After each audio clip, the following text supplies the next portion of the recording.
Hello friends, general science class में एक बार फिर से आप सभी का स्वागत है।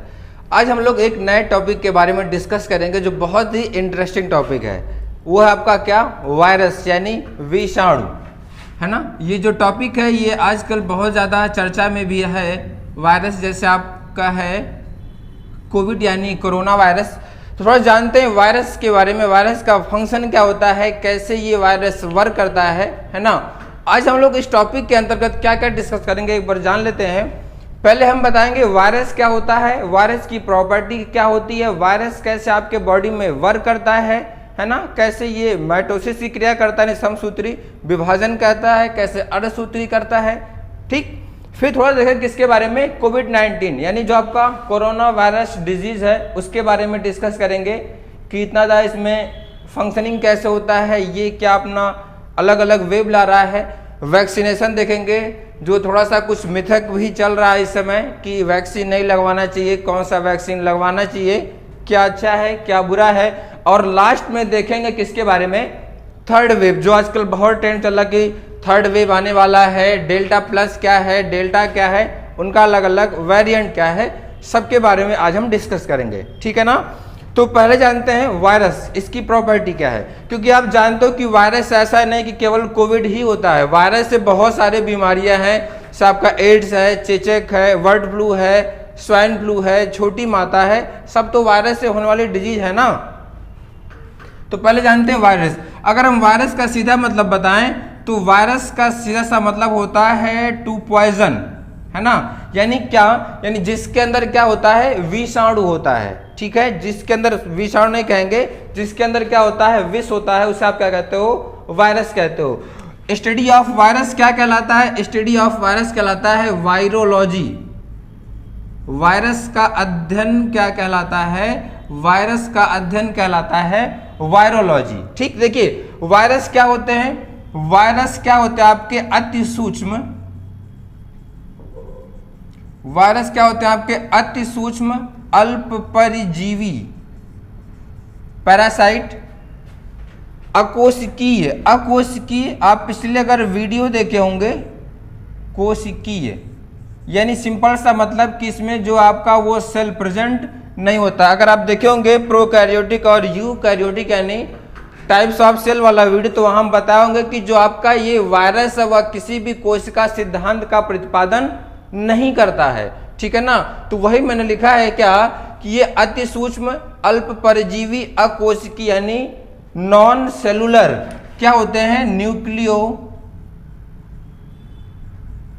न्यूक्लियो प्रोटीन कण होते हैं। क्या कहा आपने, वायरस क्या है, अति सूक्ष्म अल्प परजीवी अकोशिकीय, मतलब इसके अंदर सेल प्रेजेंट नहीं होता है, न्यूक्लियो प्रोटीन कण होते हैं। और ये इतने सूक्ष्म होते हैं कि इन्हें केवल इलेक्ट्रॉन सूक्ष्मदर्शी के द्वारा ये क्या किया सकता है, देखा जा सकता है। किसको, वायरस को यानी विषाणु को। पैरासाइट, पैरासाइट का सीधा सा मतलब होता है परजीवी का मतलब कि ये जब किसी होस्ट बॉडी कहने का सेंस था कि जब ये किसी लिविंग ऑर्गन के बॉडी में जाता है तब ये क्या करता है, अपना प्रॉपर फंक्शन करता है ना। अगर वो बाहर है तो क्या होता है, डेड होता है, मरा हुआ होता है। जब किसी जीवित व्यक्ति में जाता है तो क्या करता है, प्रजनन की क्रिया करता है और वो ज्यादा रिप्रोडक्टिव की क्रिया करने लगता है, ठीक है ना। और इसमें क्या होता है, आपका सेल प्रेजेंट नहीं होता है। तो क्वेश्चन बहुत बार रिपीट किया हुआ है कि वायरस क्या है, तो वायरस क्या है, एक न्यूक्लियो प्रोटीन कण होता है। न्यूक्लियो प्रोटीन का मतलब थोड़ा सा समझिएगा, तो इसमें क्या होता है आपका दूसरा पॉइंट अगर हम देखें तो कहेगा वायरस में क्या होता है, तो इसमें होता है आपका न्यूक्लिक अम्ल, इसमें क्या होता है आपका न्यूक्लिक अम्ल होता है, DNA deoxy ribo nucleic acid या आरएनए। देखिए डीएनए और आरएनए दोनों प्रेजेंट नहीं होते हैं, इस पॉइंट को आप ध्यान दीजिएगा कि जो आपका वायरस है यानी विषाणु है उसमें ऐसा नहीं है कि आपका डीएनए भी होगा और आरएनए भी होगा, या तो डीएनए होगा या तो क्या होगा आपका आरएनए प्रेजेंट होगा। किसमें, वायरस में। हाँ वो भी बात है कि या तो आपका सिंगल डीएनए होगा या डबल हेलिकल, है ना, जो द्विकुंडली संरचना है। पिछली क्लास में आपको बताया था मैंने कि जो द्विकुंडली संरचना है डीएनए की, उसके बारे में वाटसन और क्रिक ने बताया था। इसके लिए इनको 1962 में नोबेल प्राइज भी मिल चुका है। और आपका आरएनए भी या तो सिंगल स्टैंडर्ड होगा, आरएनए या तो कैसा होगा, सिंगल स्टैंडर्ड होगा, या तो आपका ये कैसे होगा, डबल स्टैंडर्ड। तो ये पॉइंट ध्यान में रखिएगा कि ऐसा नहीं है न्यूक्लिक अम्ल, या आप इसको प्रोटीन कह सकते हो, प्रोटीन। तो सीधा क्वेश्चन पूछता है कि वायरस में होता क्या है, तो प्रोटीन या और क्या होता है, आरएनए या डीएनए। ये पॉइंट ध्यान रखिएगा कि डीएनए और आरएनए दोनों प्रेजेंट नहीं होते हैं, जबकि हमारे बॉडी में क्या होता है, डीएनए और आरएनए दोनों प्रेजेंट होते हैं, लेकिन वायरस में ऐसी कोई कंडीशन नहीं होती है। ठीक, तो आपसे क्वेश्चन पूछेगा क्या होता, सिंपल सा आपका आंसर है क्या, प्रोटीन प्लस डीएनए या आरएनए। ठीक, देखिए ये तो बात हुई कि होता क्या। देखिए वायरस के बारे में अगर क्वेश्चन पूछता है कि खोजकर्ता कौन है, तो वायरस के खोजकर्ता की अगर बात करता है तो वायरस के खोजकर्ता हैं दिमित्री इवानोवस्की।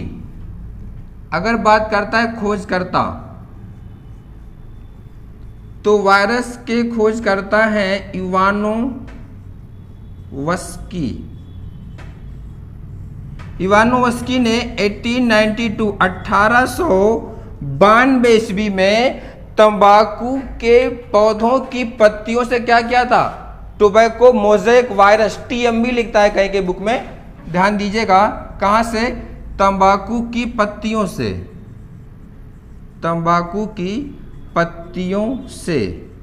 तो क्या आपका टोबैको मोज़ेक वायरस टीएमवी इन्होंने देखा था, तो क्या उसमें कुछ जाल के नुमा दिखाई दिया था। इवानोवस्की साहब ने कब देखा था, 1892 में, 1892 ईस्वी में। तो क्वेश्चन सिंपल पूछता है विषाणु के खोजकर्ता कौन है, इवानोवस्की। इन्होंने कैसे देखा था, तंबाकू की पत्तियों में वायरस कौन सा था, टोबैको मोज़ेक वायरस।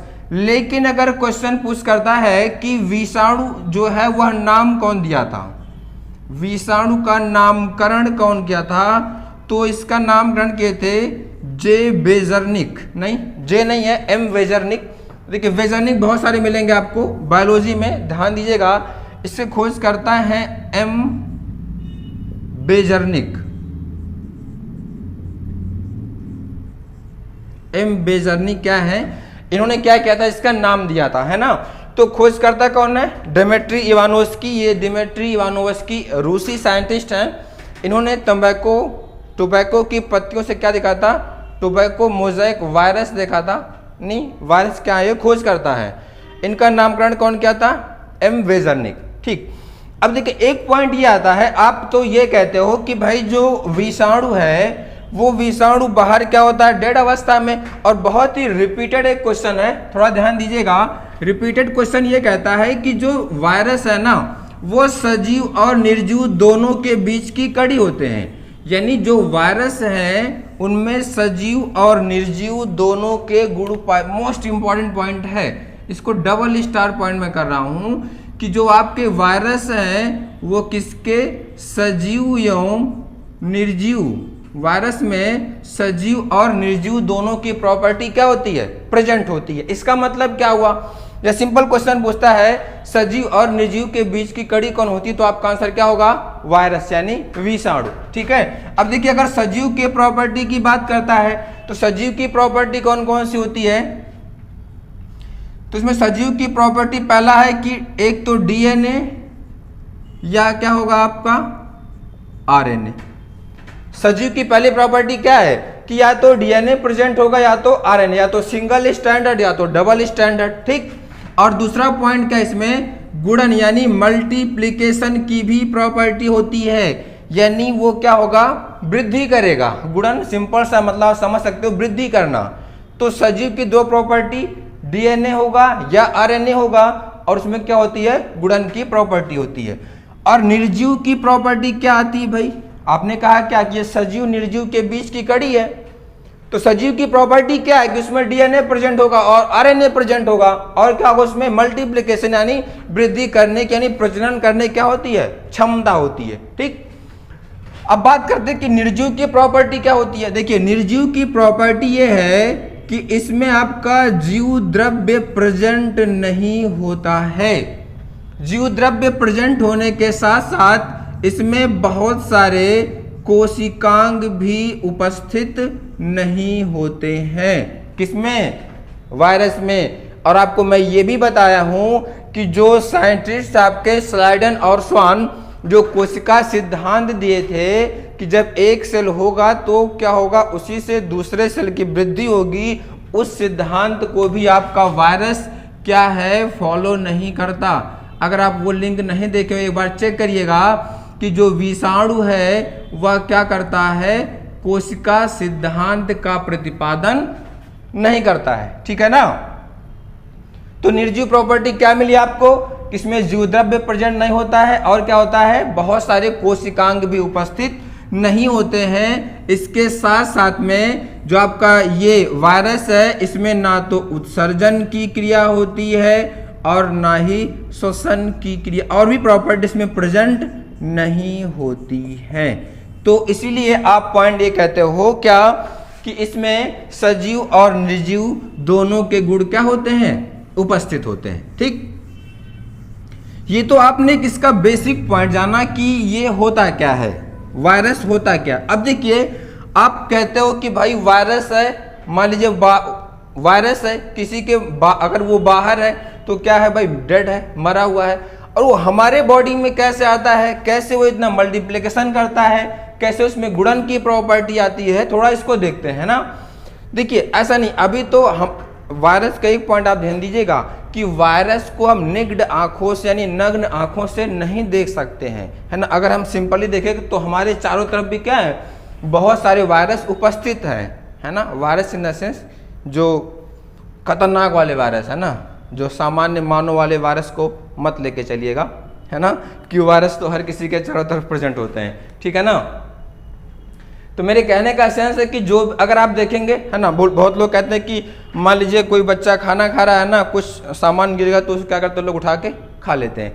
तो भाई उसमें आपको दिखता नहीं है, लेकिन बहुत सारे वायरस या बैक्टीरिया क्या होते हैं उसमें प्रेजेंट होते हैं। तो थोड़ा ध्यान दीजिएगा कि वायरस को हम नेक्ड आंखों से यानी नग्न आंखों से देख नहीं सकते। अब देखिए, जो वायरस है वो आपके बॉडी के अंदर आने के बाद कैसे मल्टीप्लिकेशन करता है, कैसे गुणन की प्रक्रिया करता है, ध्यान दीजिएगा।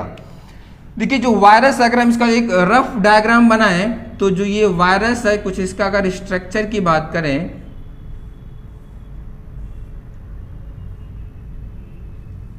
ये कुछ एक रफ डायग्राम है, बस समझिएगा। जो वायरस है ना, ये देखिए, ये जो बाहर का ये एरिया होता है इसे कहते हो आप प्रोटीन। अगर हम बात करें विषाणु के संरचना की, इसके स्ट्रक्चर की बात करें तो ये क्या होता है, प्रोटीन, कैप्सिड कहते हैं इसको, कैप्सिड। ये जो इसका बाहरी आवरण है ना, बाहरी आवरण क्या है, प्रोटीन, इसे आप कैप्सिड कहते हो। और इसके अंतर्गत क्या होता है, इसमें बहुत सारा आपका डीएनए होगा। इसमें क्या होगा आपका डीएनए, या तो डीएनए होगा या तो क्या प्रेजेंट होगा आपका आरएनए। ये बार बार डीएनए और आरएनए आ रहा है। अगर आपको थोड़ा सा समझ में नहीं आ रहा हो तो पिछली वीडियो मैंने बताया है कि डीएनए क्या होता है, आरएनए क्या होता है, वहां जाके आप उसको एक बार देख लेंगे। ठीक है ना। तो क्या होता है कि जो आपका ये वायरस का स्ट्रक्चर होता है वो प्रोटीन से घिरा हुआ एक क्या होता है, आवरण, जिसे आप क्या कहते हो, कैप्सिड कहते हो। ठीक है ना। और इसके अंतर्गत क्या प्रेजेंट होता है, डीएनए प्रेजेंट होगा या आरएनए प्रेजेंट होगा। ठीक है ना। अभी हम बताएंगे कि जो आपका कोरोना वायरस है उसमें क्या होता है, डीएनए होता है कि आरएनए होता है, थोड़ा सा इसको कंटिन्यू देखिएगा। ठीक ना। तो क्या होगा, इसमें कैप्सिड होगा और क्या होगा आपका डीएनए और आरएनए होगा। देखिए जब जो आपका वायरस है ना आपके बॉडी में एंट्री करता है, मान लीजिए आपके बॉडी में क्या करेगा, ये एंट्री करता है, तो ये जो इसका प्रोटीन लेयर है, जो इसका ये प्रोटीन वाला बाहरी लेयर है ना, इसको ये छोड़कर ये मान लीजिए अगर हमारा क्या है, कुछ कोई भी सेल है ना, ये क्या है, एक सेल। आप जानते हो सेल के में क्या होगा, आपका न्यूक्लियस होगा। न्यूक्लियस में क्या होंगे आपके गोल्गी बॉडी, राइबोसोम, माइटोकॉन्ड्रिया, बहुत सारे जो कोशिकांग सब प्रेजेंट होते हैं। ठीक है ना। तो क्या करेगा, जब ये वायरस किसी होस्ट में, किसी व्यक्ति में, मान लीजिए ये आप हैं, है ना, आप हैं मान लीजिए, तो क्या करेगा, जब ये वायरस आपके बॉडी में एंट्री करेगा तो बॉडी में एंट्री करने के साथ साथ जो इसका प्रोटीन लेयर है वो धीरे धीरे क्या होता है, नष्ट हो जाता है। और आता क्या है साथ में, केवल डीएनए या आरएनए प्रेजेंट आता है, ठीक है ना, या तो डीएनए आता है या जो मतलब जो भी इसमें होगा डीएनए या आरएनए, वो क्या होता है आपके बॉडी में एंट्री करता है। अब देखिए बॉडी में एंट्री करने का मतलब, क्योंकि आप जानते हो कि जो हमारे शरीर है वो क्या है, बहुत सारे कोशिकाओं से मिलकर बना हुआ है। तो कोशिका के अंदर पार्ट भी आता है जीव द्रव्य, जिसे सेल मेम्ब्रेन भी कहते हैं, इंग्लिश टर्म है सेल मेम्ब्रेन, ठीक है ना, लेकिन वो सेल मेम्ब्रेन में एंट्री नहीं कर पाता है। जो जीव द्रव्य है वह केवल जो हमारे शरीर के लिए आवश्यक होता है उन्हीं को एंट्री करने देता है, बाकी वो किसी चीज के लिए भी एंट्री नहीं होने देता। जो भी एक्स्ट्रा पदार्थ होते हैं हमारे बॉडी के लिए, जो भी हार्मफुल होते हैं, ठीक है ना। तो क्या होता है कि जो सेल में, जो हमारा मान लीजिए कोशिका है, कोशिका में क्या होगा, आपका जीव द्रव्य होगा, न्यूक्लियस होगा, गोल्गी बॉडी होगा, माइटोकॉन्ड्रिया होगा, राइबोसोम होगा, एंडोप्लाज्मिक रेटिकुलम होगा।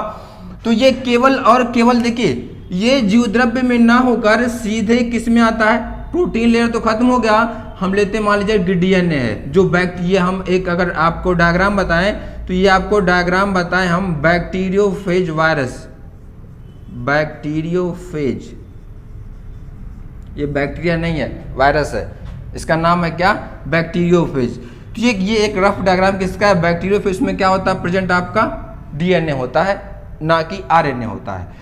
तो ये जो प्रोटीन लेयर वो क्या हो गया, नष्ट हो गया। जब प्रोटीन लेयर नष्ट हो गया तो क्या आएगा हमारे बॉडी में, बॉडी में नहीं कहेंगे, हम कहेंगे न्यूक्लियस में। न्यूक्लियस में क्या आता है आपका, डीएनए आता है। तो ये न्यूक्लियस पे सीधा सीधा अटैक किस पे करता है, न्यूक्लियस में करता है, केंद्रक में करता है। और आप जानते हो कि न्यूक्लियस में ही क्या प्रेजेंट होता है, क्रोमोसोम होता है, गुणसूत्र। क्या कहा आपने भाई, ये जो आपका न्यूक्लियस है, न्यूक्लियस में क्या होगा, न्यूक्लियस में आपका होगा क्रोमोसोम यानी गुणसूत्र, और क्रोमोसोम में क्या प्रेजेंट होगा आपका, डीएनए या आरएनए, दोनों प्रेजेंट। भाई हमारे बॉडी में तो डीएनए भी होता है और क्या होता है, आरएनए भी होता है। तो ये जो सेल, ये जो आपका वायरस है, वायरस जब प्रोटीन नष्ट करके हमारे न्यूक्लियस में आया, न्यूक्लियस में क्या मिलेगा, क्रोमोसोम होगा, उसमें क्या होगा, डीएनए। तो ये जो आता है फिर हमारे डीएनए के साथ में क्या करता है, मिल जाता है, मतलब दोस्ती कर लेता है। सीधा कहने का मतलब एक मोटे तौर पर समझिएगा कि जब जो वायरस है, जो बैक्टीरियोफेज वायरस है, जब हमारे बॉडी में एंट्री किया, प्रोटीन लेयर नष्ट करके सीधे कहाँ अटैक किया, न्यूक्लियस पर, केंद्रक पर। केंद्रक के बारे में आप एक पॉइंट जानिएगा, न्यूक्लियस में आपको बताया हूं मैं न्यूक्लियस के बारे में। आई थिंक 1831 में रॉबर्ट ब्राउन ने आर्किड के पौधे की कोशिका से क्या किया था, न्यूक्लियस की खोज की थी। न्यूक्लियस को ब्रेन ऑफ सेल भी कहा जाता है, कोशिका का दिमाग कहा था, बताएंगे आगे कोशिकांग में, ठीक है ना।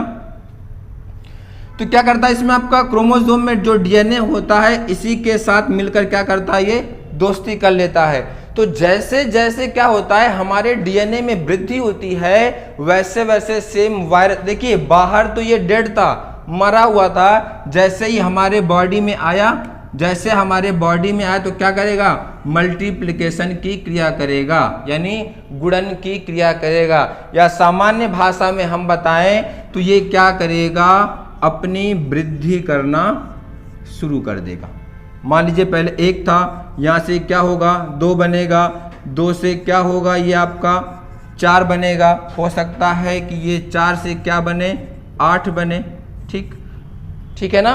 तो ये क्या करेगा, मल्टीप्लिकेशन की क्रिया करेगा। यही इसकी सजीव प्रॉपर्टी है भाई, कि आपके बॉडी में एंट्री करते ही ये क्या हो जाता है, सजीव की प्रॉपर्टी होता है। सजीव की प्रॉपर्टी होने का मतलब ये क्या हुआ, अपनी वृद्धि करना शुरू कर दिया, ठीक। तो ये वायरस की प्रॉपर्टी है, ऐसे ही आपके बॉडी में एंट्री करके क्या करता है, वृद्धि करना शुरू कर देता है, ठीक है ना। तो ये वायरस के बारे में आपने जाना। वायरस से बहुत सारे डिजीज होते हैं। वायरस से अगर हम बीमारी की बात करें तो आपका HIV होता है, रेबीज होता है, स्वाइन फ्लू होता है, बर्ड फ्लू होता है, एंसेफ्लाइटिस होता है, डेंगू, यानी बहुत सारी जो खतरनाक बीमारियां हैं वो किसके द्वारा होती हैं? वायरस के द्वारा होती हैं। अध्ययन क्या कहलाता है? वायरोलॉजी। खोजकर्ता इवानोवस्की, नाम कौन दिया? एम वेजरनिक। ये कोशिका सिद्धांत का प्रतिपादन नहीं करता। तो ये आपने जाना किसके बारे में? वायरस के बारे में। अब हम आपको बताते हैं जो आजकल चल रहा है कोविड यानी कोरोना वायरस डिजीज, कि कोरोना वायरस डिजीज क्या है, कैसे होता है, इसमें वैक्सीनेशन क्या प्लस होता है। सबसे पहले वैक्सीनेशन बताया कौन, इसके बारे में डिस्कस करते हैं क्या? कोरोना वायरस के बारे में। ठीक है, तो ये देखते हैं कोरोना वायरस। तो आपने जाना किसके बारे में? अब देखते हैं कोरोना वायरस के बारे में। कोरोना वायरस में क्या है कि कोरोना वायरस कैसे वर्क करता है, क्यों इतना ज़्यादा इसके अलग अलग स्टेजेज हैं। अभी डेल्टा प्लस वायरस क्या आ रहा है, तो देखिए थोड़ा क्या होता है कोरोना। देखिए कोरोना का सिंपल सा मतलब है कि फैमिली ऑफ वायरस, है ना। देखिए कोरोना ऐसा नहीं कि कोरोना पहली बार अभी आपके दिसंबर 19 में आया, ये 1960 के दशक में से ही क्या है कोरोना हमारे देश में या पूरे विश्व में क्या कर रहा है, अपना प्रकोप धीरे धीरे फैला रहा है। ये क्या, इसके अलग अलग न्यूट्रिशन यानी अलग अलग प्रकार जो क्या होता है हमेशा इसमें चेंज करता रहता है। अगर एक देखा जाए डाटा तो 1960 के आसपास ही जो कोरोना का वेरिएंट जो है वो देखा गया था पूरे विश्व में, है ना। तो देखते हैं कि कौन कौन सा अभी तक इसके अलग अलग म्यूटेशन जो है वो देखने को मिले हैं।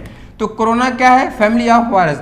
अगर हम बात करें तो 2003 और 2004 के आसपास सार्स नाम का, सार्स क्या है? Severe acute respiratory syndrome. क्या है? सेवियर एक्यूट रेस्पिरेटरी सिंड्रोम यानी गंभीर तीव्र श्वसन सिंड्रोम। ये जो है सार्स ये 2002 और 3 के आसपास देखने को मिला था। यानी जो सिंपल सा मतलब है कि ये जो आपका कोविड है, इसे आप कोविड कहते हो कोरोना को, ये जो आपका कोविड है ना सिंपल सा किससे संबंधित है? आपके श्वसन से संबंधित है, लंग से। इसीलिए आपको पता होगा कि जो आपका नोवेल कोरोना वायरस है इसका नाम वुहान कोरोना वायरस या निमोनिया कोरोना वायरस भी है, क्योंकि ये एक तरह का निमोनिया की तरह होता है। मतलब ये सीधे किस पर इफेक्ट करता है? हमारे रेस्पिरेटरी सिस्टम और लंग्स पे प्रभावित करता है। ठीक है ना। ये सार्स के बाद 2002 और 3 के आसपास सीवियर एक्यूट रेस्पिरेटरी सिंड्रोम।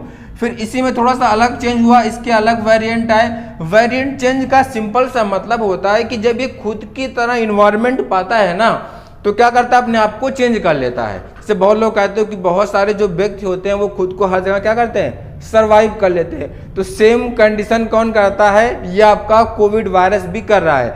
जो अलग अलग इन्वायरमेंट पा रहा तो खुद को क्या कर रहा है? उस हिसाब से सर्वाइव कर रहा है, मतलब खुद को वो चेंज कर ले रहा है ना। तो फिर 2012 में क्या आपका Mars and middle east respiratory syndrome, ये क्या था? इसी आपके जो सार्स, इसी में थोड़ा सा क्या होता है, इसमें चेंजिंग हुआ था, परिवर्तन हुआ था। लेकिन जो आपका 2019 में दिसंबर 2019 में जो आपका क्या आया? कोविड। देखिए कोविड को लिखने का एक सिंपल सा तरीका है कि पहले सी क्या होता है? बड़ा, ओ छोटा होगा, फिर वी क्या होगा? कैपिटल, आई क्या होगा? स्मॉल, और डी क्या होगा? कैपिटल। कोविड-19 इसका फुल फॉर्म क्या होगा? Corona virus disease 19। अच्छा, इसका नाम कोरोना क्यों पड़ा? क्यों इसका नाम कोरोना ही पड़ा? तो आप एक स्ट्रक्चर देख रहे होंगे, ये जो उसका उठा हुआ भाग है ना, ये जो इसका उठा हुआ भाग है इसे कहते हैं प्रोटूसियंस। प्रोटूसियंस का सीधा सा मतलब है क्राउन। प्रिंस का जो ताज होता है ना, जो आप प्रिंस के ताज को यानी जो राजकुमार के ताज को आप देखे होंगे तो क्या होता है? ये कुछ इसी तरह क्या होता है? उठा हुआ होता है। तो ये सिंपल दिखने में सम्राट के ताज की तरह दिखता है, इसीलिए इसका नाम क्या रखा गया? कोरोना रखा गया। इसको साइंटिफिक में क्या कहते हैं? प्रोटोसियंस। प्रोटोसियंस बने किसके होते हैं? ये बने होते हैं किसके? प्रोटीन के। ये पॉइंट को ध्यान दीजिएगा, बहुत इंपॉर्टेंट है कि जो कोविड का या जो कोविड का उठा हुआ भाग होता है कोरोना का, वो किसका होता है? वो प्रोटीन का बना होता है। उसे कहते हैं क्या है? प्रोटोसियंस कहते हैं। नाम क्यों पड़ा? क्योंकि यह दिखने में सम्राट के ताज की तरह दिखता था। ठीक है ना। एक क्वेश्चन आपसे और पूछेगा कि ये जो कोविड इसकी शुरुआत कब हुई? तो दिसंबर 19 में क्या हुआ? इसका शुरुआत हुआ। इसके वायरस का नाम क्या है? अभी तक देखिए ये बहुत ही इंपॉर्टेंट पॉइंट, अभी तक का सबसे इंपॉर्टेंट पॉइंट ये है कि जो आपका कोरोना है, कोरोना तो क्या बीमारी का नाम है? कोविड-19। कोरोना वायरस डिजीज 2019, लेकिन इसके वायरस का नाम क्या है? SARS-CoV-2 यानी severe acute respiratory syndrome corona virus 2। भाई पहला तो आपका कब आया था? 2002 और 3 के आसपास ना, और दूसरा कब आया आपका? ये 2019 में। देखिए इस टाइम तो क्या है कि जब आपके ये जो शुरुआत हुई थी इसकी, वो तो हुई थी आपके चीन के वुहान सिटी से। अभी तक का तो जो रिसर्च है वो ये बताता है कि चमगादड़ से ही ये फैला था, है ना। चमगादड़ से ही क्या हुआ था? फैला था। और फैला कहाँ था? ये आपके चाइना कहाँ से? वुहान सिटी से। देखिए ये जो 2002 और 3 के आसपास जो सार्स था ना, ये भी फैला कहाँ से? आपके चीन से था। लेकिन जो आपका ये मार्स है 2012 में जो आया था आपका 2012 है, ये 2012 में था, ये अरब में था। ध्यान दीजिएगा इसको, ठीक है ना। लेकिन ये जो 2019 में आपका कोविड आया, कोविड-19 से आप कहते हो कोरोना वायरस डिजीज 19, ये चीन के वुहान शहर से फैला था। अभी तक का जो रिसर्च ये है वो ये बताता है कि ये चमगादड़ से ही क्या हुआ था? फैला था, ठीक। तो ये वुहान शहर से फैलने के नाते इसको वुहान कोरोना वायरस भी कहते हैं, या इसको निमोनिया कोरोना वायरस भी कहा जाता है, ठीक। अब देखिए ऐसा नहीं है कि ये वायरस जो आपका ये कोविड है उसके एक ही वेरिएंट है, इसके लगभग 7 तरह के वेरिएंट हैं।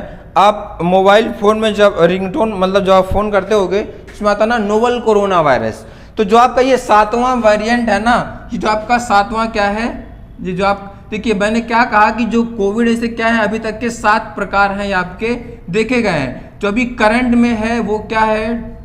2009 NCOV नोवल कोरोना वायरस, ठीक है ना। तो इसके 7 तरह के वेरिएंट देखे गए। तो अभी कौन सा था आपको चला था? 2019 NCOV नोवल कोरोना वायरस है, ठीक है ना। तो इस पॉइंट को आप ध्यान दीजिएगा। इसके वायरस का नाम क्या है? SARS-CoV-2। इसका नाम क्यों कोविड हुआ? क्योंकि ये क्या होते हैं? सम्राट के मुकुट की तरह क्या होते हैं? उठे हुए होते हैं। इन्हें कहते क्या है साइंस में? प्रोटोसियंस कहते हैं। बने किसके होते हैं? ये प्रोटीन के बने होते हैं, ठीक है। देखिए तो जो ये आपका कोरोना वायरस है ये क्या करता है? देखिए जैसे आपने अभी मैंने इसके जस्ट पहले बताया आपकी वायरस के बारे में, तो वायरस में क्या कहा कि जब ये बाहर होता है तो क्या होता है? डेड होता है। जैसे किसी भी लिविंग ऑर्गन के बॉडी में आता है तो क्या करता है? डीएनए के साथ प्रॉपर फंक्शन करने लगता है। मतलब कि जो हमारे बॉडी में डीएनए होता है ना, जैसे जैसे हमारे बॉडी में डीएनए वृद्धि करता है यानी सेल, वैसे ही सेम जो आपका वायरस यानी जो कोविड का वायरस वो भी सेम क्या करता है? वृद्धि करना शुरू कर देता है। तो वृद्धि करने शुरू करने के साथ साथ क्या होता है कि ये सिंपल सीधा सा जो अटैक है वो जो देखा गया वो किस पर करता है? लंग्स पे करता है, फेफड़े पे करता है। तो 2 पॉइंट आप ध्यान दीजिएगा। अगर प्रभावित अंग भी पूछ ले तो आप तो पहले क्या कहोगे? फेफड़ा। नहीं दिया है तो आप इसको रेस्पिरेटरी सिस्टम यानी श्वसन तंत्र भी क्या है कह सकते हो कोविड-19 में। देखिए कोविड-19 में अभी आप कहोगे तो फिर भाई इतना टाइम क्यों लग गया इसको करने में? इसका जो वैक्सीन है इसमें इतना टाइम क्यों लग गया? तो इसका रीजन देखिए, जो आपका कोविड इसमें डीएनए प्रेजेंट नहीं है, इसमें क्या प्रेजेंट है? आपका आरएनए प्रेजेंट है, ठीक है ना। एक तो क्या है आपका प्रोटीन के साथ में क्या है आपका आरएनए यानी राइबोज न्यूक्लिक एसिड। इसमें जो है आपका वो डीएनए प्रेजेंट नहीं है। ये पॉइंट को ध्यान दीजिएगा कि आपका जो ये कोविड-19 है उसमें क्या क्या है? इसमें प्रोटीन है और क्या है? आरएनए, डीएनए प्रेजेंट नहीं है। तो ये पॉइंट आपको समझ में आया? क्या है इसके वायरस का नाम क्या है? सार्स। ये 1960 के दशक से ही कोविड होता हुआ चला रहा है।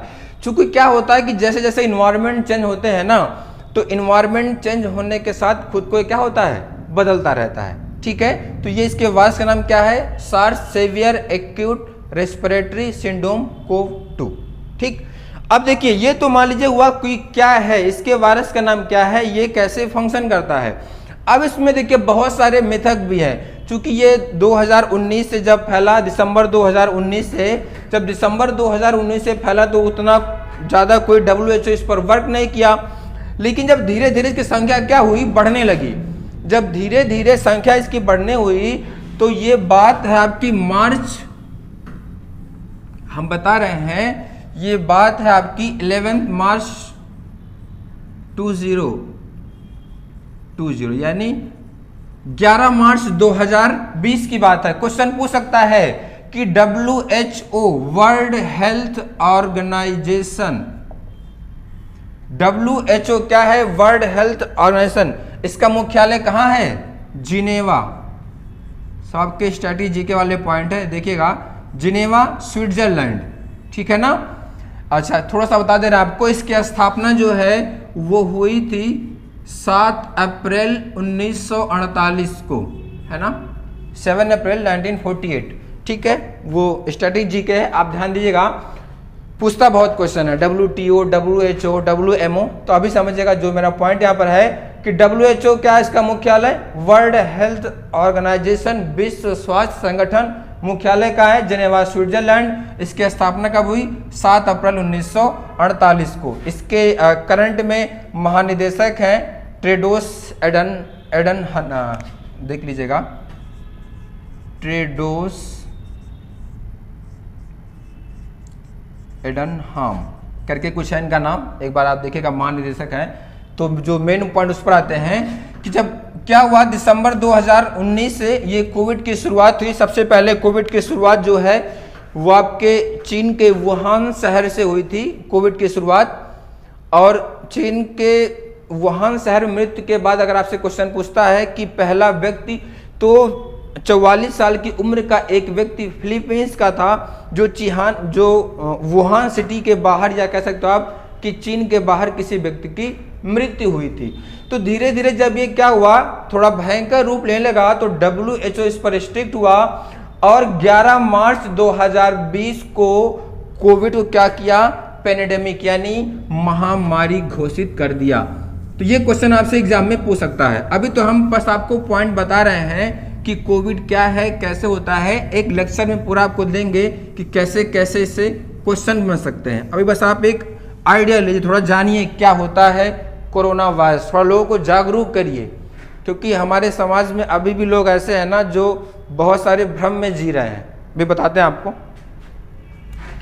जब बात है क्या, 11 मार्च 2020 को WHO ने क्या किया, इसको महामारी यानी पेंडेमिक घोषित कर दिया। ध्यान दीजिए, कब किया था, 11 मार्च 2020 को, ठीक। तो ये पहला क्या हुआ, चीन के वुहान शहर से फैला था। चीन के वुहान शहर में फैलने के बाद अगर आपसे क्वेश्चन पूछता है कि पहला व्यक्ति, तो ये था फिलीपींस का व्यक्ति था, जो 44 वर्ष की उम्र में ही क्या हुई थी, इसकी मृत्यु हुई थी। वो देखा गया था कि उसमें क्या है आपका, जो निमोनिया के सिम्टम्स ज़्यादा थे, इसीलिए मैंने बताया कि इसको निमोनिया कोरोना वायरस भी कहा जाता है, ठीक। भारत में तो जो पहले कोविड के मरीज की पुष्टि हुई थी वो कहाँ था आपका, केरल में। तो यानी आपसे क्वेश्चन कहेगा कि भारत में पहला कोविड पेशेंट कहाँ मिला, तो केरल में मिला था, ठीक है ना। तो ये बात हुआ किसका, कोविड कैसे कैसे स्प्रेड हुआ। देखिए, आप बहुत सारी चीज़ सोचते होंगे कि कहता है कि इसका पहला स्टेज चल रहा है, दूसरा स्टेज चल रहा है, तीसरा स्टेज चल रहा है। ये होता क्या है, पहला स्टेज, दूसरा स्टेज। वैसे जब ये महामारी घोषित किया था WHO 11 मार्च के आसपास, तब तक तो आपके वुहान सिटी में क्या रिकवरी स्टेज शुरू हो गया था, यानी स्टेज चौथा और पांचवा शुरू हो गया था। थोड़ा ध्यान देंगे ये चौथा और पांचवा स्टेज क्या है। वैसे 5 इसके स्टेज होते हैं, है ना, जो हम पहले में कंट्रोल किए थे, लेकिन इस बार वो कंट्रोल नहीं हो सका। स्टेप 2, स्टेप 3, स्टेप 4 और क्या है आपका स्टेप 5। थोड़ा ध्यान दीजिएगा, कुछ ये है नहीं। तो ये जो अलग अलग स्टेप, ये स्टेप 1, 2, 3, 4 और 5 कहने का मतलब क्या है, जो ये स्टेप वो है ये लगभग कितने होता है, 10 to 15 डेज। ये 10 to 15 डेज का इंक्यूबेशन पीरियड होता है। इंक्यूबेशन पीरियड कहने का मतलब कि ये उस समय क्या होता है कि व्यक्ति के बॉडी में ये वायरस क्या होता है, एंट्री करता है। एंट्री कहने का सेंस क्या है कि जब ये डीएनए आता है, चूंकि कोविड में क्या था, आरएनए आया तो क्या हुआ, धीरे धीरे अपने वृद्धि करना शुरू हुआ। इनक्यूबेशन पीरियड कहने का सेंस ये होता है कि उस समय व्यक्ति को पता नहीं चल रहा होता है, वो आराम से घूम रहा होता है, फिर रहा होता है, खाना खा रहा होता है, कोई फर्क नहीं पड़ता है। ठीक, कब? 10 से 15 दिन। लेकिन जब स्टेप 2 की बात आती है तो यहां पर क्या आता है, इसमें फिर आता है आइडेंटिफिकेशन। आइडेंटिफिकेशन का टाइम आता, मतलब पहचानने का आता है। व्यक्ति को बुखार होने लगेगा, उसको सूखी खांसियां लगेगी। हाँ, अगर हम सिम्टम की बात करें कि इसके लक्षण क्या होते हैं, अभी हम यहाँ बता दे रहे हैं आपको, तो इसके लक्षण में क्या होगा, इसके अगर आप बात करेंगे सिम्टम्स क्या दिखते हैं, तो इसका होता है आपका सूखी खांसी, ठीक है ना, और क्या होगा, आपको बुखार आएगा, थकान महसूस होगा, लंग्स इन्फेक्शन, हाँ संक्रमण कह सकते हो आप, संक्रमण, ठीक है, फेफड़ा प्रभावित होगा। बहुत सारे सिम्टम हैं जो इसमें क्या आते हैं आपके कोविड में। अच्छा, एक पॉइंट आप जानेंगे, ये कैसा आपका, ये कम्युनिकेबल डिजीज है। ये कैसा है, कम्युनिकेबल, संक्रामक। संक्रामक, कम्युनिकेबल क्या होता है, संक्रामक यानी कम्युनिकेबल डिजीज वो डिजीज होते हैं जो एक व्यक्ति से दूसरे व्यक्ति में, हाँ यहाँ जानवर भी हो सकता है, जानवर से व्यक्ति में या व्यक्ति से जानवर में, ये भी पॉइंट सही है। तो कम्युनिकेबल डिजीज क्या होता है, कम्युनिकेबल डिजीज होता है जो एक व्यक्ति से दूसरे व्यक्ति में आसानी से क्या होता है, फैल जाता है। यहीं पर एक क्वेश्चन पूछता है कि पोलियो कैसा बीमारी है, पोलियो कम्युनिकेबल है या नॉन कम्युनिकेबल है, संक्रामक रोग है या असंक्रामक है। क्या पोलियो एक व्यक्ति से दूसरे व्यक्ति में फैलता है, आप इसका आंसर चेक करिएगा, ठीक है ना। तो क्या हुआ, इसका जो पहला स्टेप होता है वो कब होता है, 10 से 15, इसे आप क्या कहते हो, इंक्यूबेशन पीरियड। मतलब वो व्यक्ति के अंदर अपना प्रोग्रेस करता है, वृद्धि करता है, व्यक्ति को पता नहीं चलता है, फिर उसके बाद जब उसको बुखार होता है, थकान आता है, तब क्या होता है, आइडेंटिफिकेशन। ये सबसे इंपॉर्टेंट आपका आता है स्प्रेड, थर्ड, इसे आप कहते हो स्प्रेड। यानी यहां पर ये क्या होता है, एक व्यक्ति से दूसरे व्यक्ति में ये क्या होता है, फैलना शुरू होता है, ट्रांसमिट करना शुरू होता है। देखिए इतनी प्रॉपर्टी होती है ना इसमें, इतना स्प्रेड का वो होता है कि एक व्यक्ति से एक कोई व्यक्ति पूरे, इसलिए ना जो गाइडलाइन हो तो उसमें क्या कहते हैं, गैदरिंग नहीं होना चाहिए। गैदरिंग मतलब इकट्ठा आप रहोगे तो किसी व्यक्ति में होगा वो क्या करेगा, दूसरे को ट्रांसमिट कर देगा, ठीक है ना। तो ये थर्ड स्टेप में क्या होता है, ट्रांसमिट होना शुरू होता है, फैलना शुरू होता है। बाकी फोर्थ और फिफ्थ तो क्या होता है आपका, रिकवरी होता है, रिकवरी पीरियड शुरू होता है। तो जब इसको WHO पेंडेमिक यानी महामारी घोषित किया था, उस समय चाइना के वुहान में रिकवरी यानी 4 और 5 चल रहा था। जैसे इस समय आपके भारत में क्या हो रहा है, ये कोविड-2 का चल रहा है कंडीशन, रिकवरी रेट थोड़ा क्या है, ज़्यादा बढ़ गया है। तो ये इसीलिए कहते हैं कि ये जो गाइडलाइन वगैरह होती है, कर्फ्यू होता है कि लोग इकट्ठा ना हो, भीड़ में ना हो, क्या होगा, क्योंकि जब ये दोनों स्टेप बीत चुके होते हैं तो आपका क्या होता है, स्प्रेड का होता है, नहीं फैलने वाला सिस्टम होता है। अगर आप इकट्ठा हो गए तो क्या होगा, धीरे धीरे वो स्प्रेड करना शुरू कर देगा, ठीक है ना। तो ये कुछ किस तरह आपका कोविड में है। तो कोविड में एक पॉइंट आप ये भी जानिएगा कि कोविड में हमको सावधानियां, चूंकि देखिए अब वैक्सीनेशन पे भी क्या है, अभी आपको बताते हैं थोड़ा वैक्सीन कैसे वर्क करता है, वैक्सीनेशन की क्रिया क्या होती है, थोड़ा ये हम जानेंगे। लेकिन इसमें क्या है, सबसे अच्छा तो आपको बचाव है। जब तक आप इस पर बचाव नहीं करोगे, ऐसा नहीं कि आपने वैक्सीन लगवा लिया और एकदम पूरा फ्री घूम रहे हो मास्क हटा के, है ना। आजकल तो मास्क लगाना फैशन भी हो गया है ना, कि मास्क लगा लिए उसको नीचे कर दिए, कोई मतलब नहीं है। अरे दिखावा करके आप क्या करोगे, दिखावा आपने कर रहे हो कि हाँ मास्क लगाए हैं, किसी को देख लिया तो मास्क ऊपर कर दिया, अरे कोई मतलब नहीं बनता। वो सुरक्षा आपकी है, आप मास्क लगाओगे, सुरक्षा आपकी, आपके परिवार की है ना। क्योंकि आप जानते हो कि आप बहुत सारा इसमें आता है वर्ड की भाई बहुत लोग की इम्यूनिटी वीक होती है। इम्यूनिटी मतलब वीक इन द सेंस कि क्या होता है, उनके अंदर रोग प्रतिरोधक क्षमता क्या होती है, बहुत कम होती है। रोग प्रतिरोधक क्षमता कहने का सेंस क्या है कि उनके अंतर्गत क्या होता है उनके अंतर्गत नहीं कि उनके बॉडी में क्या होता है, एंटीबॉडी बहुत जल्दी बनता नहीं है। एंटीबॉडी बहुत जल्दी नहीं बनेगा तो क्या होगा, खास कर ये उनको कोई ना कोई समस्या होती है, जिसको बीपी होता है, शुगर होता है, हार्ट अटैक होता है, तो ये थोड़ा उनके अंदर इम्यूनिटी बहुत वीक होती है। इम्यूनिटी वीक होगा तो इसका वायरस होता है क्या होता है, जल्दी अटैक करता है। तो ये सावधानियां हैं वो आपको रखना होता है, ठीक है ना। इसमें एक पॉइंट और देखते हैं इसमें कि ये जो आप कहते हो कि भाई इसमें वैक्सीन लगवाइए, वैक्सीन क्या होता है, वैक्सीन के बारे में, वैक्सीन कैसे वर्क करता है, वैक्सीन कब से शुरुआत हुआ, कब से ये वैक्सीन प्रारंभ हुआ, वैक्सीनेशन के पिता किसे माना जाता है, तो आइए देखते हैं इसके बारे में। तो देखते हैं क्या वैक्सीनेशन।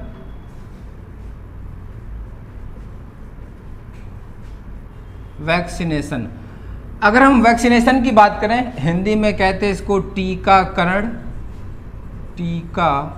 वैक्सीनेशन की बात करते हैं तो वैक्सीनेशन के बारे में सबसे पहले 1797 ईस्वी में एक साइंटिस्ट थे एडवर्ड जेनर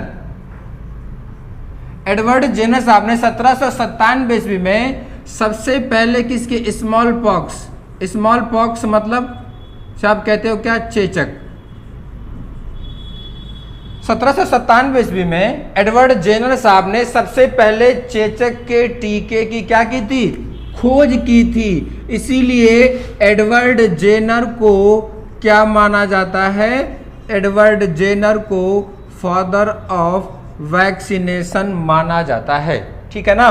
तो ये पॉइंट ध्यान रखिएगा। अब देखिए वैक्सीनेशन होती क्या है, कैसे टीकाकरण, कौन कौन सा अभी आपके कोविड में है, तो कोविड के टीकाकरण में अगर हम बात करें तो एक आपका है कोवैक्सीन है, कोविशील्ड है और क्या है, स्पुतनिक। अब देखिए तीनों में डिफरेंस क्या, बहुत सारे लोग कहते हैं भाई कौन सा वैक्सीन लगवाएं, कोवैक्सीन लगवाया जाए या कोविशील्ड लगवाया जाए या स्पुतनिक। तो पहले समझते हैं हम थोड़ा टीकाकरण के बारे में। देखिए वैक्सीनेशन क्या होता है, वैक्सीनेशन ये होता है, सबसे पहले तो हमको ये जानना होता है कि भाई जो हमारे बॉडी में वायरस है वो क्या है, आरएनए से आया है कि डीएनए है। क्योंकि जब तक हम इसकी पहचान नहीं करेंगे तब तक हम उसके जैसा वायरस नहीं बना सकते हैं। जब हम उसके जैसा प्रयोगशाला में या लैब में वायरस बनाएंगे तो वही वायरस क्या होता है, हमारे बॉडी में क्या होता है, डाला जाता है। जब वो हमारे बॉडी में डाला जाएगा तो क्या करता है, एंटीबॉडी धीरे धीरे वो बनाएगा। एंटीबॉडी बनाएगा तो क्या होगा, हमारी इम्यूनिटी और स्ट्रांग होगी, और जब आपका एक्चुअल में या रियल वायरस आपके बॉडी पर अटैक करेगा तो उसको एंटीबॉडी क्या करेगी, रोक लेगी, ठीक है ना। तो ये जो अलग अलग वैक्सीन बनते हैं, कोवैक्सीन, कोविशील्ड, स्पुतनिक, फाइजर, जो भी हैं अलग अलग वैक्सीन, ये क्या क्या है, जब कोविड पे रिसर्च हुआ तो कोविड में ये चला कि जो कोविड में जेनेटिक है वो क्या आपका है, आरएनए। हमने बताया कि जो आरएनए है वो आरएनए कौन सा है, 70S है, यानी 70S राइबोसोम आरएनए है ना, ठीक है। Covaxin, Covishield. अब देखिए कोविशील्ड और स्पुतनिक जो है ये क्या है, सीधे क्या हुए आपके प्रयोगशाला में बनाए गए आरएनए के हैं, ठीक है ना। जबकि ये कोवैक्सीन आपका जो ये है वैक्सीन, ये क्या किया गया है, जो मानव के बॉडी का जो आरएनए है उसको निकाल कर पहले क्या किया गया, डेड किया गया वायरस वाले फॉर्म में। फिर जो भी उसमें जेनेटिक होते हैं, जो भी प्रजनन वाले पार्ट होते हैं, उनको क्या करते हैं, वो डेड कर देते हैं। नहीं तो भाई आप ये जानते हो ना कि वायरस जब हमारे बॉडी में आता है तो क्या करता है, डीएनए के साथ में बहुत तेज से वो वृद्धि करता है। तो उसको जो भी क्रिया करने वाला पार्ट है वो क्या करते हैं, उसको हम डेड कर देते हैं प्रयोगशाला विधि से, ठीक है ना। और जब हमारे बॉडी में वो डाला जाता है तो जो भी हमारे सेल्स के पार्ट हैं उनको लगता है क्या कि कोई बाहरी पदार्थ आया है, वो क्या करते हैं उसके साथ में एंटीबॉडी बनाना धीरे धीरे शुरू करते हैं। जब एंटीबॉडी धीरे धीरे बनती है, लेकिन ये वैक्सीन क्या है, ये वैक्सीन है ना, ये आपका एक्चुअल वायरस नहीं है, ये तो वैक्सीन था। अब क्या हुआ, हमारी बॉडी एंटीबॉडी बनाना शुरू कर दी। एंटीबॉडी जब बनाई तो आपके शरीर में क्या हुआ, एंटीबॉडी पूरा स्ट्रांग बन गया। जब एंटीबॉडी बन गया तो जब एक्चुअल का आपका कोविड वायरस आपके बॉडी पर अटैक करता है, इन द सेंस आपके सेल के डीएनए में जाता है, तो क्या करता है, जब एंटीबॉडी है तो एंटीबॉडी को क्या करता है, ये जो आपका प्रो न्यूट्रिशन मैंने बताया है, ये प्रो न्यूट्रिएंट को क्या करता है, ब्लॉक कर लेता है। जब प्रो न्यूट्रिएंट को ब्लॉक करेगा तो ये आगे नहीं बढ़ पाएगा, ठीक है ना। तो कुछ ये होता है वैक्सीनेशन। अब देखिए कोवैक्सीन में इस सब में डिफरेंस क्या होता है, तो जो कोवैक्सीन का एंटीबॉडी बनाने का होता है वो लगभग होता है कितना, 28 डेज। कोविशील्ड का होता है ये लगभग होता है आपका 80 to 90 डेज। और जो स्पुतनिक का है ये कितना होता है, 21 डेज। देखिए कोई भी वैक्सीन हो, कोवैक्सीन हो, कोविशील्ड हो, स्पुतनिक हो, कोई भी वैक्सीन हो, कोई डिफरेंस नहीं होता है। बस डिफरेंस क्या है, इनमें इम्यूनिटी सिस्टम जल्दी बनाने की। जो कोवैक्सीन है वो कितने बनाती है आपकी, 28 दिन में। कोविशील्ड कब बनाती है, 80 से 90 दिन में। और ये कब बनाती है आपकी, 21 दिन में, ठीक है। लेकिन बहुत सारे लोग के दिमाग में ये भ्रम भी रहता है कि भाई ये वैक्सीन तो आपने लगवाया फिर भी क्या हो रहा है, इनको कोविड हो रहा है। हाँ कोविड होगा बट नुकसान नहीं होगा, मतलब आप हॉस्पिटलाइज नहीं होंगे, है ना। तो ये बस डिफरेंस है क्या, इनके डेज, इनके इम्यूनिटी को बनाने में, ठीक है ना। ये कब बनाता है, 28 में, ये 80 to 90 में, और ये 28, 80, 90 और ये 21 में। यही होता है मेन डिफरेंस किसमें। बाकी अब कोई भी वैक्सीन आप लगा सकते हो।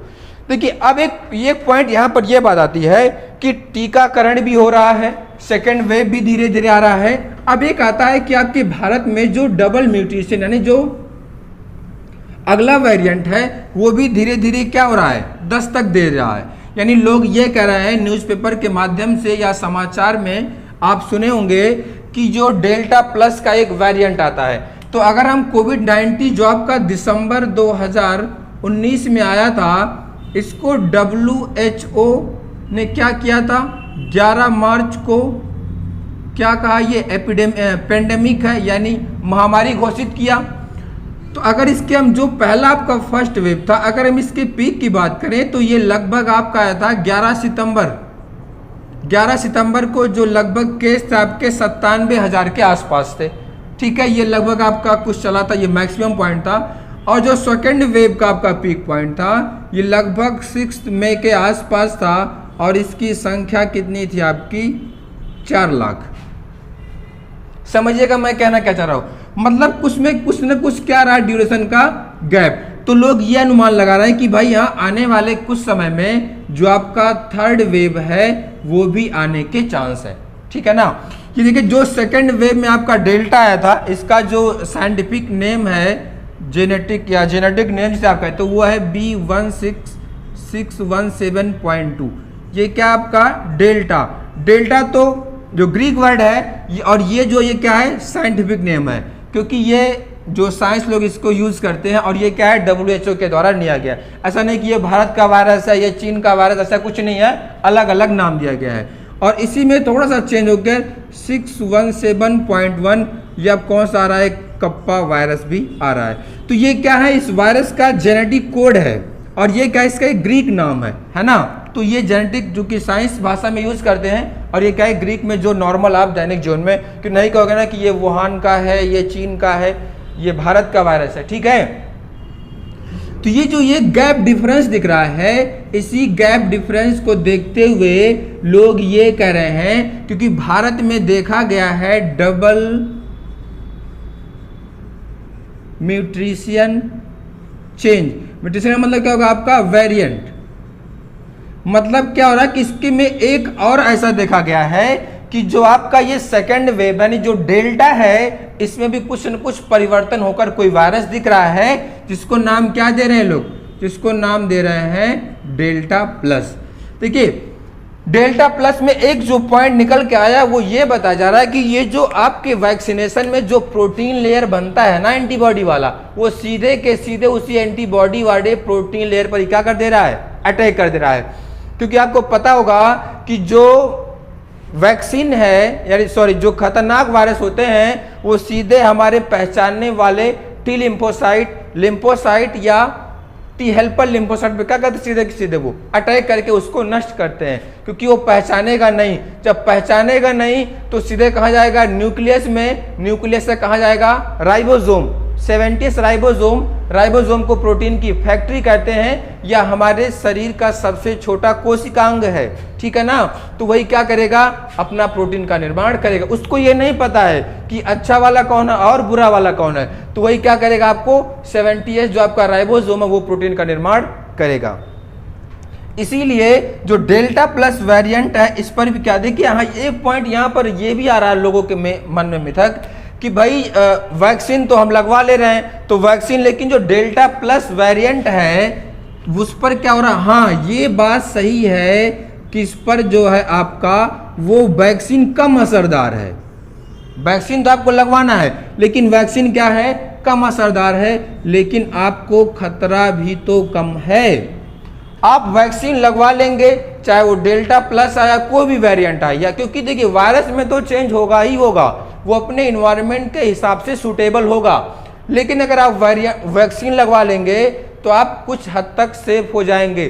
कुछ हद तक सेफ होने का सेंस क्या है, क्योंकि जब आप वैक्सीन लगवा लेंगे तो कुछ न कुछ क्या होगा, आपके शरीर में एंटीबॉडी बनेगा। जब वो एंटीबॉडी बनेगा तो क्या करेंगे, आपकी जो तबीयत है वो ज़्यादा खराब नहीं होगी। इसका सेंस क्या है कि आप हॉस्पिटलाइज नहीं होंगे, ठीक है, इस पॉइंट को ध्यान दीजिएगा।